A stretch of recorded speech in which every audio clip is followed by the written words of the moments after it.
98व्या अखिल भारतीय मराठी साहित्य संमेलनाचे उद्घाटक आणि देशाचे प्रधानमंत्री माननीय नरेंद्र मोदीजी, महाराष्ट्राचे मुख्यमंत्री देवेंद्र फडणवीस, महामंडळाचे अध्यक्ष प्राध्यापक उषा तावणे, ज्यांची अध्यक्षपदी निवड झाली ते डॉक्टर तारा वागलकर, राज्य केंद्र सरकारचे आपले प्रतिनिधी श्री प्रताप जाधव, महाराष्ट्राच्या विधान परिषदेचे अध्यक्ष श्री राम शिंदे, संसदेचे माजी अध्यक्ष शिवराज पाटील, देशाचे माजी गृहमंत्री सुशील कुमार शिंदे, या ठिकाणी उपस्थित असलेले संसदेचे सदस्य, अन्य संस्थांचे प्रतिनिधी आणि या संमेलनासाठी जे एकत्र घेतले ते सर्वांचे प्रमुख संजय नाहक, महामंडळाचे सगळे प्रतिनिधी, साहित्यिक आणि साहित्यिक रसिक बंधू.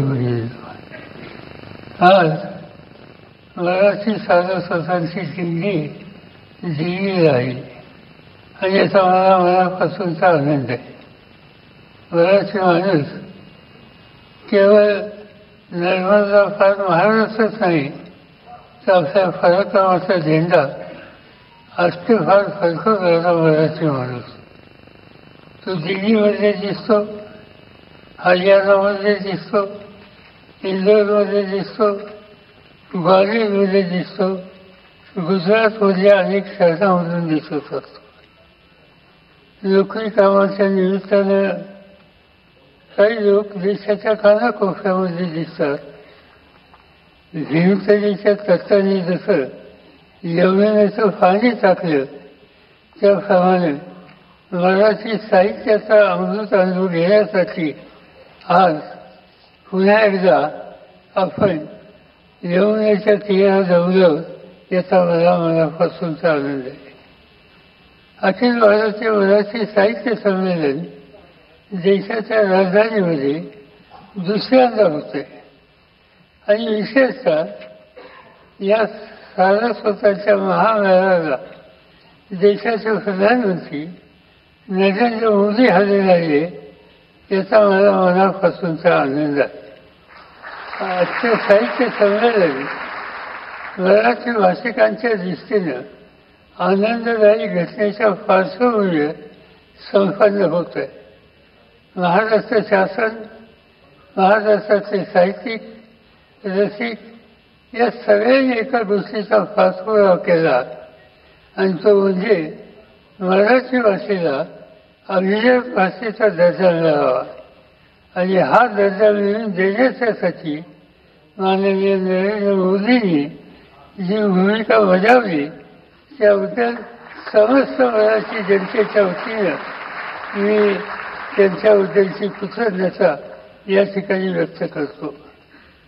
1954 साली पहिल्यांदा दिल्लीला मराठी साहित्य संमेलन झालं आणि त्यावेळेला देशाचे प्रधानमंत्री जवाहरलाल नेहरू होते.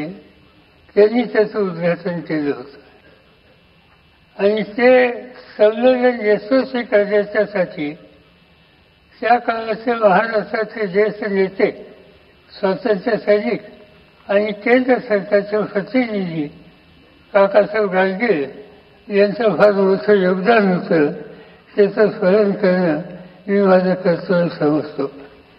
जवाहरलाल नेहरूंनी जसं संमेलनाचं उद्घाटन केलं त्याचीच पुनरावृत्ती होताना 70 वर्षांनी या संमेलनाचं उद्घाटन प्रधानमंत्री नरेंद्र मोदी यांच्या हातून होतंय याचा मला आनंद आहे. एक गोष्ट मी आपल्याला सांगतो की ज्या वेळेला त्यांना निमंत्रण देण्याच्यासाठी मी गेलो तर त्यांनी अक्षरशः एक वीज सुद्धा लावला नाही. महाराष्ट्राचा हा कारभार, हा सोहळा आहे, सारस्वतांचा हा सोहळा आहे. माझी उपस्थिती आहे आणि तुम्ही सामोरे येणार. अक्षरशः चंद्रभागेच्या काठी आचार्यांनी कार्तिकीला जसं लाखो वारकरी भक्तिभाव जमतात, त्याच पद्धतीनं साहित्य संमेलनाची महाराष्ट्रामध्ये हजारो साहित्य प्रेमी दरवर्षी येत असतात. आणि देशाच्या राजधानीत होणारं हे साहित्य संमेलन तुमच्या माझ्या आयुष्याचा एक अत्यंत महत्त्वाचा प्रसंग आहे. 37व्या साहित्य संमेलनाचे अध्यक्ष महाराष्ट्राला सांस्कृतिक दिशा देणारे मराठी विश्वकोशाकडे तर्कचित्र रक्षण शास्त्री जोशी होते. त्यांनी त्याच वेळेला याचा उल्लेख केला. काकासाहेब गाडगे हे अध्यक्ष होते आणि ती जबाबदारी माझ्याकडे आली याचा मला आनंद आहे. माझा मृत्यू म्हणल्याच्या नंतर मोरोपंत यांचा स्मरण होतं आणि त्यांनी त्या ठिकाणी केकावली आणि आर्या ही लिहून साहित्यामध्ये कोठी भर टाकली. त्याच्याबरोबरच अनेकांचा उल्लेख त्या ठिकाणी करता येईल. आणि त्या भागात जी जी साहित्य संमेलनं अलीकडच्या काळामध्ये झाली सुदैवानं त्याच्यामध्ये सहभागी होण्याची संधी मला मिळाली होती. मग ते नाशिक असो, गुमान असो, सासवड असो, चिपळूण असो, पिंपरी चिंचवड असो, उदगीर असो, अशा अनेक संमेलनांना माझी उपस्थिती होती. आणि त्याचमुळं काही अत्यंत जाणकार लेखकांची आणि साधुसंतांचा सुसंवाद करण्याची संधी व्यक्तिगत माझ्या जीवनामध्ये मला मिळाली. त्याच्यामध्ये गदिमा असतील, फुलं असतील, नादू महानूर असतील, अनेक साहित्यिकांची ऋणानुबंध आणि गाठी जुळून आल्या. मला गुरुस्थानी असलेले यशवंतराव चव्हाण हे एक उत्तम साहित्यिक होते. या सर्वांच्या सहवासामुळे मी स्वतः सुद्धा लिहिता झालो. लोक माझे सांगती याच्या रूपानं तुम्हा लोकांच्या पुढे व्यक्त झालो. मी सार्वजनिक जीवनाची 30 वर्षापेक्षा अधिक काळ दिल्ली दरबारीमध्ये मराठी अस्मिता टिकवण्याच्यासाठी जे जे काही करता येईल ते करण्याच्यासाठी माझ्याकडनं मी प्रयत्न केला गेला. आणि कदाचित म्हणूनच स्वागताध्यक्षाची जबाबदारी त्यांनी माझ्यासाठी असावी. या संमेलनाचे एक वैशिष्ट्य म्हणजे डॉक्टर तारा मोहाळकर यांची निवड. आणि याचा मला आनंद आहे. लोकसाहित्याचे अभ्यासक म्हणून तारा मोहाळकर यांना मराठी जन ओळखतात. मला आठवत आहे की चिपळूणचं संमेलन होतं आणि त्याच्या उद्घाटनाच्या प्रसंगी माझ्या भाषणामध्ये एक खंत व्यक्त केली की आतापर्यंत इतकी संमेलन झाली पण फक्त 4 महिलांना अध्यक्षपदाचा मान मिळाला. मात्र यावेळी एका महिला साहित्यकाला अध्यक्षपदाचा सन्मान मिळाला. याचा मला मनापासून आनंद आहे. मी डॉक्टर तारा मोहाळकर यांचं अभिनंदन करतो आणि त्यांच्या निवडीच्यासाठी अखिल भारतीय साहित्य संमेलनाने महामंडळाला धन्यवाद देतो. दिल्ली आणि महाराष्ट्र यांचं एक नातं आहे. 11व्या शतकामध्ये आनंदगोपाल चौहाननी दिल्लीची स्थापना केली. तेव्हापासून महाराष्ट्र आणि दिल्लीचे राजकीय आणि सांस्कृतिक संबंध निर्माण झाले. 1666 साली बादशाह औरंगाबादने त्याचा एक वाढदिवस साजरा केला तो आग्र्याला. अन्यथा दिल्लीमध्ये केला असता तर शिवछत्रपतींच्या स्वाभिमानी साक्षात्कार इथंच घडला असता.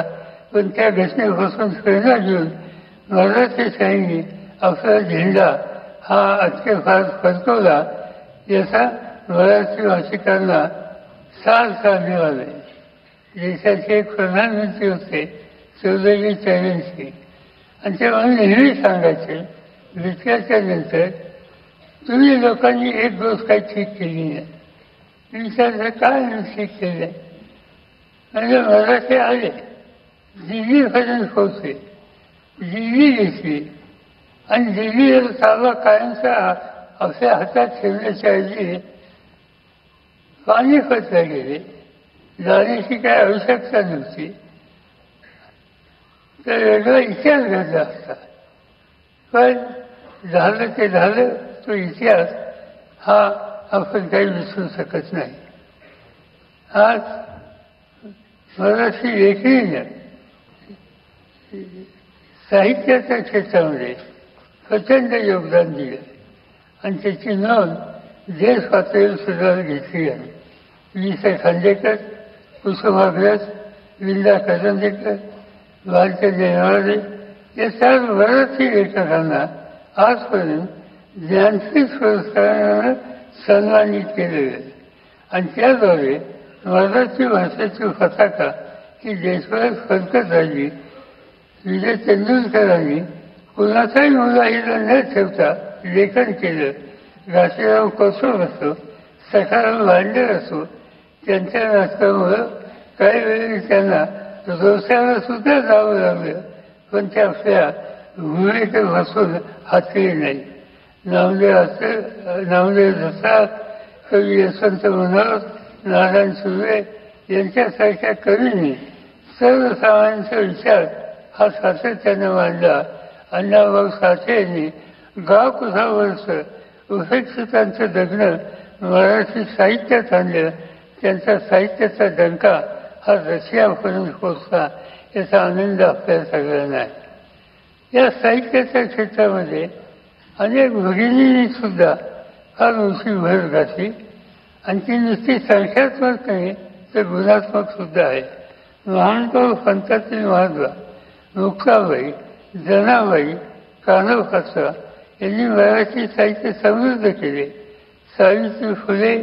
सावित्रीबाई फुले, नंतरच्या काळामध्ये शांता शेळके, इंदिरा संत, अरुणा ढेरे काव्यात मराठी साहित्याला सशक्त करण्याचं काम करण्यामध्ये त्यांचं योगदान होतं.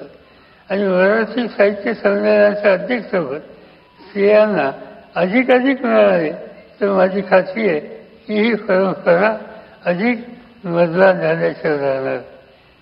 साधारणतः साहित्य संमेलन घडल्याच्या नंतर महाराष्ट्रात एका गोष्टीची चर्चा सुरू होती, राजकारण्यांचा इथं काय संबंध आणि त्या संबंधीचं लिखाण हे गेले काही दिवस चालतं.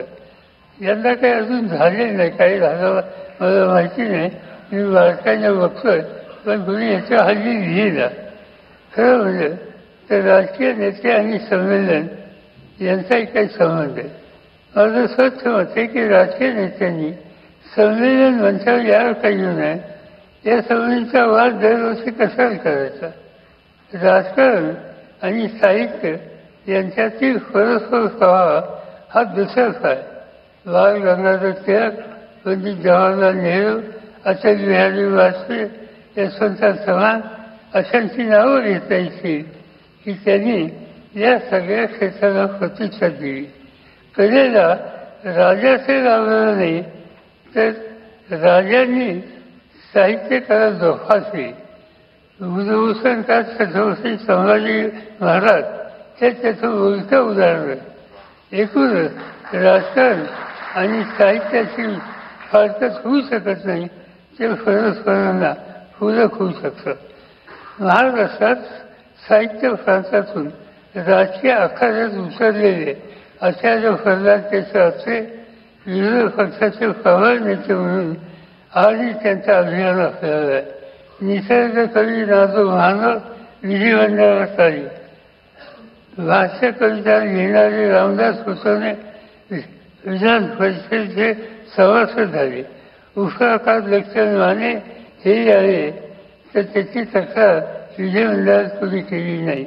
गजी वाजपूरकर यांच्या साहित्य क्षेत्रातील योगदानाची चर्चाच होऊ शकत नाही.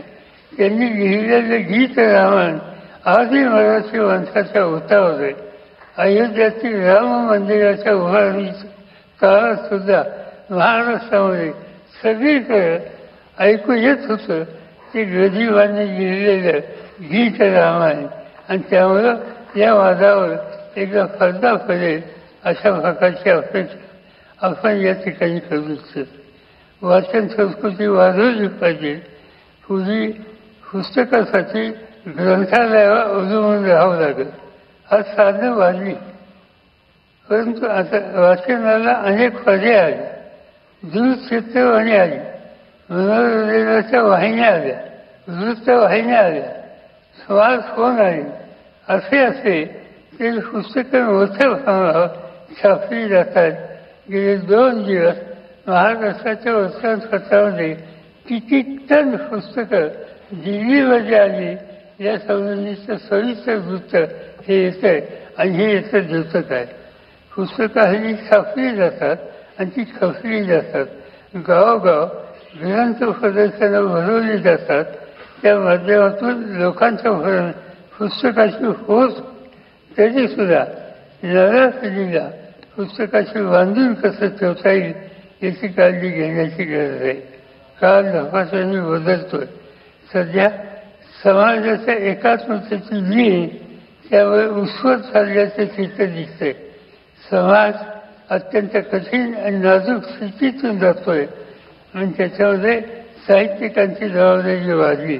महानुभाव पंथ असो, वारकरी परंपरा असो, याचं भान ठेवून महात्मा फुले, डॉक्टर बाबासाहेब आंबेडकर, विठ्ठलरावजी शिंदे, न्यायमूर्ती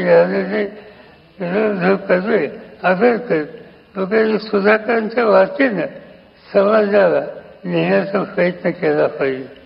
शेवटचा एकच मुद्दा मी मांडू इच्छितो, आणि तो म्हणजे मराठी भाषेचं विशुद्धीकरण.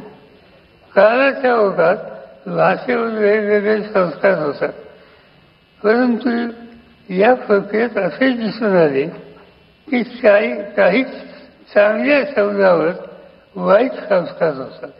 उदाहरणार्थ बुद्ध या शब्दाचा अर्थ ज्ञानानं परिपूर्ण आणि जागृत असा होतं, पण त्याचा बुद्ध असा अपवर्ष कमी केला ते मला समजत नाही.